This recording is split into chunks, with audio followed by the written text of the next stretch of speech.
কাজ বাস আছে সব কমপ্লিট করেছি আর মিটিং চলছে। যেমন মালিক এখানে বসে। হাই মালিক, ভালো ভালো আছো? দেখো মালিক ভালো আছে। এই যে একটা সেলা চলে এসছে আমার। বলেন কি? চেলা চামুন্ডা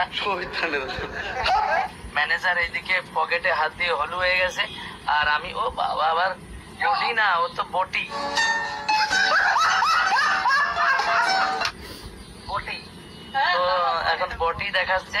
আর আমরা একটা বুদ্ধি করেছি, আমাদের কাছে কাঁচা আম আছে, মানে আমরা একটু কাঁচা আম মাখা খাবো। এইদিকে দুনিয়াতে যত বড় বড় গাছ হোক না কেন যখন তখন সেই গাছে উঠে পড়ে একদম সুমন্তর দিয়ে। প্রমাণ দাও, একটা আলাদা ব্যাপার। তো আমরা এখন যাব সেই গাছে আম পাড়তে।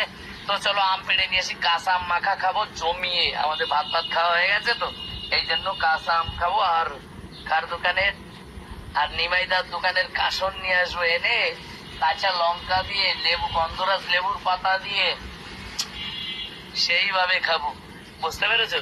তো চলো গাছে গিয়ে আম পাড়ি আগে। আর ম্যাট্রেসের যা অবস্থা আর বলবো না, ম্যাট্রেসের পাশে আসা যাচ্ছে না রোদ দূরে না দিলে। আয় তাড়াতাড়ি আয়।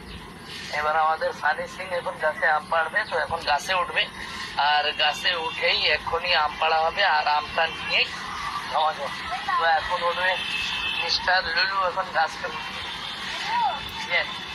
সাবধানে, তো সাবধানে উঠবি। ওই যে উপরে অমিত বসে আছে আর আমাকে এখন আনতে হবে আম পাড়া কোনো লাঠি। তো চলো কারোর বাড়ি থেকে আম পাড়া লাঠি নিয়ে আসি, তারপরে নাই তো হবে না আম পাড়া। এটা মিনতি দিদির কাছ থেকে নিয়ে আসলাম, দেখেছো লাঠি এটা, এই লাঠি দিয়ে আম পাড়তে হবে এখন। আর আমার মা আম পেড়ে নিয়ে আসি, আম পেড়ে নিয়ে আসি।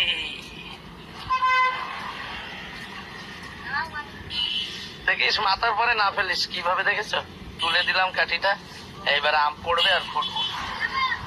হ্যাঁ দাঁড়া দাঁড়া দাঁড়া, একটা আম সবে পাড়া হয়েছে, দেখা যাক কতগুলো পাড়া যায়। সবে দুটো আম পাড়া হয়েছে আর এখন আমি এই দুটো আমার মাকে দিয়ে আসবো, তারপরে দেখি কেমন রিয়াকশন হয়। চলো আরো পাড়তে হবে, একটু দূরে আছে তো আর বড় কোটা লাগবে, তাতে কি করে নেবে। আর এই যে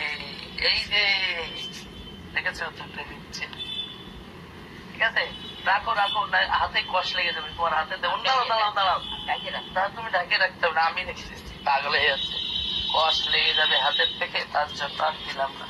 এইখানে দেখতে পাচ্ছ কতগুলো আম। আমি চলে এসছি মিনতি দিদির সাথে, আর সাথে দেখো মোটা একখানা এবার নিয়ে যাচ্ছি। এবার আম পড়া হয়ে যাবে মনে হচ্ছে।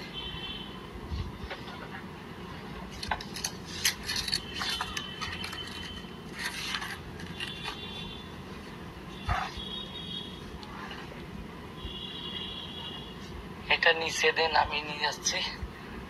আর এইটা দিয়ে তারে পারবো।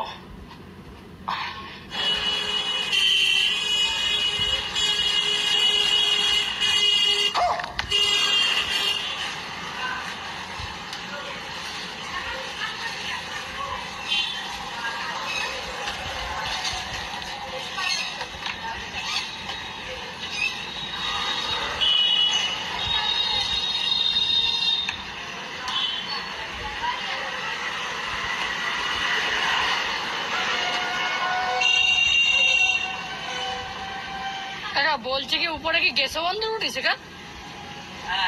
কেশবন্ধ তাই না? নতুন প্রজাতির কেশবন্ধ ভালো জানে। ওই যে দেখো নতুন প্রজাতির কেশবন্ধ দেখতে পাচ্ছ। আর এই যে বডি বিল্ডার ওই দিক দিয়ে আবার ডাইরেকশন দেখাচ্ছে কোথায় কি, মানে কোন অ্যাঙ্গেলের থেকে পারতে হবে। তো আম পেড়ে নিয়ে এসছি আর এই দেখো আম, কত আম দেখেছো? এই দেখো বড় বড় আম, এই দেখো চারখানা, আর এই দেখো কত বড় বড় আম দেখেছো? এই দুটো আর আসছে এই চারখানা। আর আমার মা ও বাবা ও বাবা ও বাবা করে, আমার মা খালি ও বাবা। দেখি আর একটা কি ওটা, আমার মা কি একটা বেল ফেল মাছ। এখন আমরা খাবো আম মাখা। আমরা কি খাবো এখন? আম মাখা। অ্যাকচুয়ালি আমি আমটা কাটা হয়েছে, কেটে যখন এসে এখানে আবার ওই সেই লেবুর পাতা আর সাথে লঙ্কাগুলো সব মাখিয়ে দিয়েছে বাঁধন। আমি লঙ্কা দিয়ে মাখাইনি, কেননা চালের ভিতরে হাত দিতে চাই না। কেন? চালের ভিতরে হাত দিয়ে আর অনেক ভয় লাগে, খেতে গিয়ে শাস্তি পাওয়া, তাই আর দিইনি। এখন দেবো বিট লবণ আর এর ভিতরে দেবো কাসুন্দি। এই সেই নিমাইদার কাসন্দি, এই কাসন্দি খাওয়ার পরে কেউ গালি মারতে পারবে না আমাকে। তো এই যে কাসন্দি দেওয়ার কাসন্দিটা দেখো, এই আমটা আমি মাখা শিখেছি কোথার থেকে বলতো, হিমালয় বসে 22 বছর হিমালয়তে আমি আম মেখেছি, আম মেখে খেয়েছি একটা কার, এই যে সেইটা। আর এখন সেই মাখাটা বাড়িতে ইউজ করছি। তো দেখো লেবু পাতা, হ্যাঁ ওরা দেবো লবণ আর একটু কাসন্দি দিতে হবে। গ্রামের লোক সব আনবো ডেকে, কাসন্দি দিয়ে দিই। বেশি দিন মাথা করবে না। কাসন্দি খেলে নাকি মাথা ধরে, এটা আমার কথা না, এটা দিলের কথা, কিছু হবে না। তুমি গিয়ে বসো। তারপরে এই লবণ দিচ্ছিস নাকি তুই? অল্প তো লঙ্কা, লঙ্কা ভাঙার সময় দিস না। হ্যাঁ লবণ, ওই আস্ত লবণ আমি নিজে খাবো একা। হ্যাঁ অল্প করে দিতে বললো আমার মা, হলো এবারে খাওয়াবে, মাখাবে।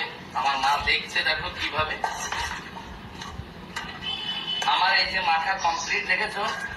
এই দেখো কমপ্লিট। আর আমি এখন একটা খেয়ে দেখাবো।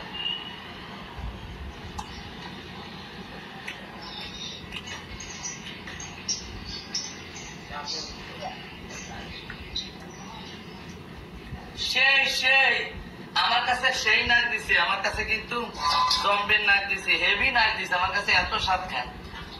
আর মাকে নিয়ে পারা যায় না, বুঝতে পেরেছো?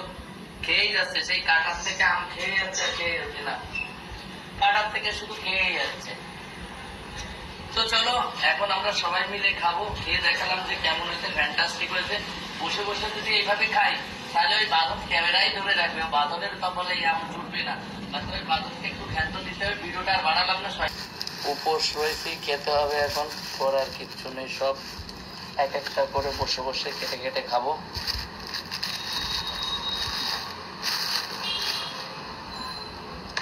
খেতে হবে।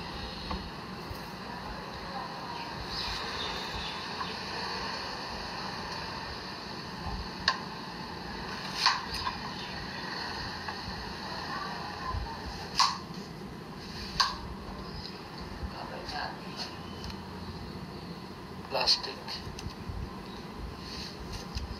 রেণুকা, রেণুকা দেবীরে সবই ভাত খাওয়ায় বসালাম।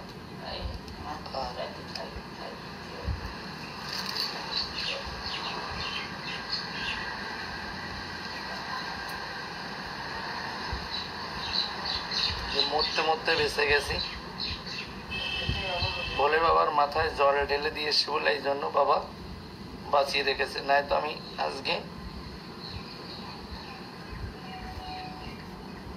আজকে আমার অবস্থা খারাপ।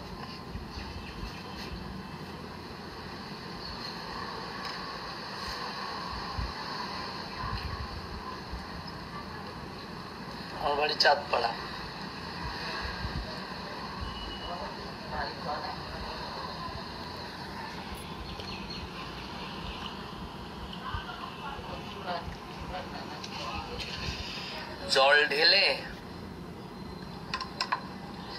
জল ঢেলে তারপরে আমি মানে ফল আনতে যাচ্ছিলাম। এই দেখো আমি সব ফল নিয়ে এসছি, তোমাদের একটু দেখাই। এই যে আম আছে, আপেল, নাশপাতি, নারকেল, তারপরে মৌসুম্বি, এই যে আনারস, এইগুলো এলাম ঠাকুরনগরে যাওয়ার সময় এক ভ্যানালা পুরো আমারে মেরে দিয়েছে, একদম মেরে দিয়ে এখন আমি হাঁটতে পারছি না। আমার পায়ের অবস্থা ভালো না, ব্যথা হয়ে গেছে পা, আমি দাঁড়াতে পারছি না। মানে কি বলবো, আরো যদি অল্প মানে নিজে সচেতন ভাবে না হতে পারতাম তাহলে ওই ভ্যানালা আজকে আমার নিয়ে নিয়েছিল। বসে আমি আমার লেফট সাইড দিয়ে যাচ্ছি, ও ঘুরে এইভাবে ঢুকিয়ে দিয়েছে, না দেখে পিছন দিকে আবার তাকাচ্ছে চ্যাংড়া মতো। তো তারপরে ওই যার লোকগুলো ভ্যানালাকে বকা দিচ্ছিল, আমি ওকে কিছু বলিনি, মানে আমি হতভম্ব হয়ে গেছিলাম পুরো ওই থেকে। আজকে তো আমার অবস্থা খারাপ হয়ে যেত। তারপরে কি করলাম, টুটুদির বাড়িতে গেলাম। টুটুদির বাড়িতে গিয়ে পায়ে থেকে সেই ইটের গুঁড়ো ঢুকেছিল, ওইটা বের করে দিল, এক জায়গা ফুটো হয়ে ঢুকে গেছে। আর তো ওইটা